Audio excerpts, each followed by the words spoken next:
Some events leave a deep mark on history, but none on the land. This is the site of the Battle of Hastings.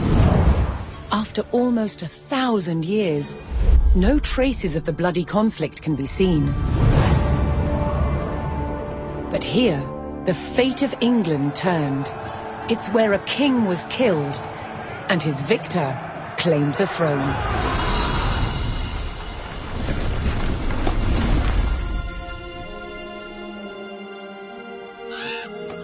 October 14th, 1066. We know what happened here on this day, thanks to this. The Bayeux Tapestry.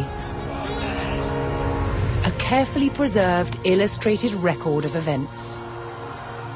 It shows the main players.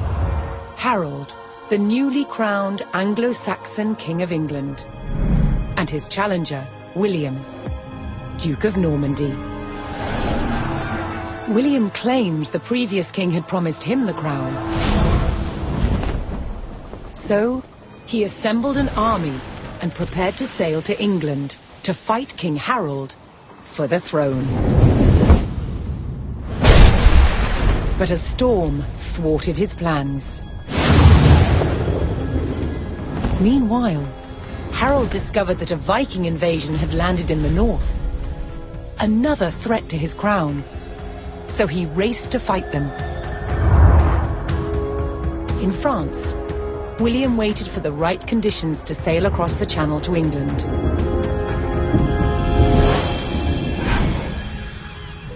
The weather cleared.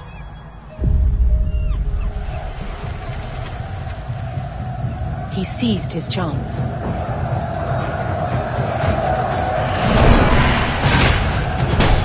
250 miles north, Harold had defeated the Vikings.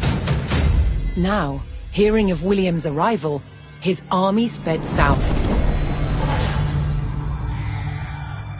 At 9 o'clock in the morning, on this hill, William's Norman army were ready to do battle with Harold's Anglo-Saxon men.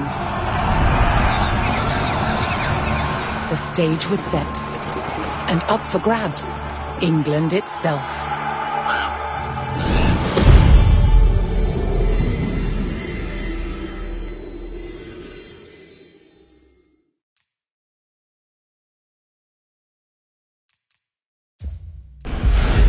At Guédelon in France, to understand how castles were constructed, they're building one from scratch, using just the tools and materials of the medieval age. It's a 25-year project, the world's biggest archaeological experiment.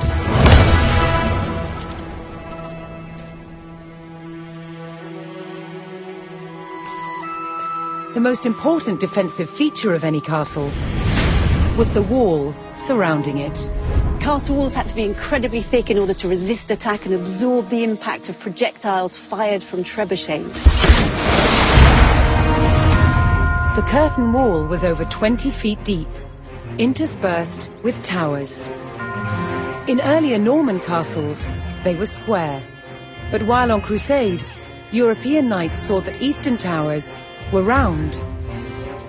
They realized that eliminating corners not only made them stronger, but also provided a better view of the surrounding landscape. Completing the walls will take some 30,000 tons of sandstone. Transport costs in the Middle Ages were incredibly expensive. So having a good supply of local stone close to the castle was vital. To extract it from the quarry, first a row of holes is hand-drilled. Once all the holes are ready, I'm ready to put in the iron wedges, and I'm ready to split it open by hitting very hard on each wedge with a big sledgehammer. The stone is split into usable blocks, then transported using horsepower and human effort. This treadwheel crane can lift up to half a ton. The walls are built like sandwiches. On the outside you have facing walls built from better quality stones, and the inside, the rubble cores, they're built with softer stones and other offcuts from the quarry. And they're built up in layers with a very thick, coarse mortar. This ingenious method makes the walls better able to withstand hits from a trebuchet.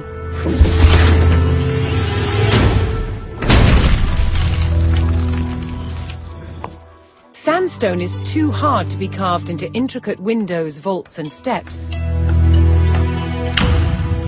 Instead, softer, more expensive limestone is used. These sophisticated building techniques make castles the ultimate feats of medieval engineering. It's a testament to their construction that so many still stand today.